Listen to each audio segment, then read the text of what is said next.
وهاساوي كفتنا هو سوغا ميسن أبوان كي أبوان دبو دالينيرو سلسلة دمانسوين كأه دحمرتي أيا أردقان دود أدق أوكو سلايسن قور أبوان بدن أوكري أيا تحاهودو أي سوچيتينو يغونا كيسو قيب قاتي مانسوين يقبايا أي سوتريين وأبوان قلودو رقيا دمر بالله أولا كلا صفتي لبدا هالأبوري سلسلة دو أي دحمرتي waxaanse laga gayoonaynba maasooyinka kaftanka ah ee ay isugu halceliyeen ayaan kaaba Axmed Caydiid iyo Cabdiraxmaan Axmed Jaamac oo ku magac dheer Cabdiraxmaan Darajo maasooyinkaasi oo ilaa imaka socda marayana dhowr iyo 10 maaso sheekadan ayaa ka bilaabantay meerisyo kooban oo ay tirisay ayaan waa beydad ay ku soo dul qortay sawir iPhone ah oo barteeda Facebook ay bulshada kula wadaagtay tixdaasi ayaa u dhignayd sidan موبيلكا la wada qaatay marna iibsan kari waayay duca iyo adkaar miisay balse aanu hela maalin Cabdiraxmaan Darajo ayaan kaaba jawaab ka soo siiyay meerisidan isaga oo ugu baaqay inuu siinayo moobilka iPhone-ka ah ee ay rabto waxa uu raaciyay shuruud ah inay xaas u noqoto oo ay guur ka aqbasho waxana uu yiri hadii moobilka fiican aad muhaatayo doontay aniga mid ku keeni oo meherba ku siinay marka hore bal xaaskiyo in noqon marwiyo oori wameerisida Cabdiraxmaan ayaa la wadaagay waa tixda silsilada abuurtay doodna ka dhaxdhalisay labadan hal abuur doonista moobilka ee ayaan iyo deeqda Cabdiraxmaan Darajo ee shuruuduhu ay ku lamaan yihiin midkoodna ka dhab ma aha waa si kaftan ay isla heleen oo ilaa ay maka socda ayaan umay cuntamin in moobil iPhone ah guur lagaga doono waxaanay arrinka ka tirisay tixdan marka hore salaantaada maanka gudoomaya midka wacan ka sii fiican iga hoomara waaxid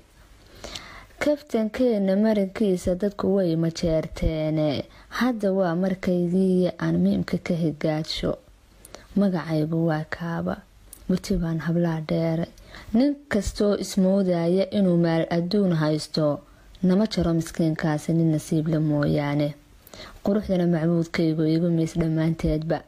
sharaftana ku maamuusne qoys baanu ahay muunad moobilkaad xayeysiisay ee aad wax weyn mooday midan oolin suuqeena midab aan cid kala qaadan waataan dalbaday maanta muxibada ku yara saaqday maaweele weeyaana ka bedela miyaad keentay macdantiya nimcada aasan maasada haddaan koobo nolol guur macaankeedu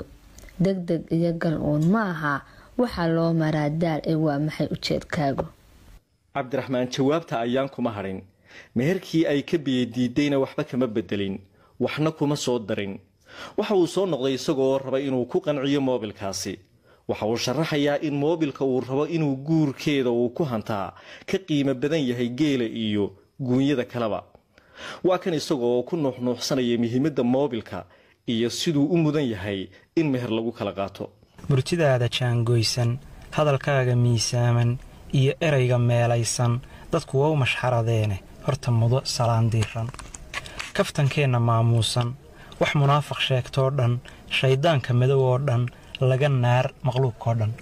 horta moobilkan sheega dadka qaar siduu mooday ee geliyey maankiisa ka mug weynaya u sheega waa muraayad guudkiisu macdan weeye dhuuxiisu dahab weeye muuqiisu megabaytka qaadkiisu milyan weeye hayntiisu maalkiiyo barayskiisu 100 geela oo miigan uu ka sii martabad weyn nin miskiin goyn maayo qaramada midooboo dhan madaxweynayaashooda midmid baa ka yara haysta afrikadan madowgaana maalintii la keenayay military ilaaleeya kama maarminkii qaata bal waxaad malaysaa adoo moobilkii haysta innaguna mataanownay nolosha macaankeeda mid nasiib la mooyaane maraa waxid yaa haysta gabagaba masaladayda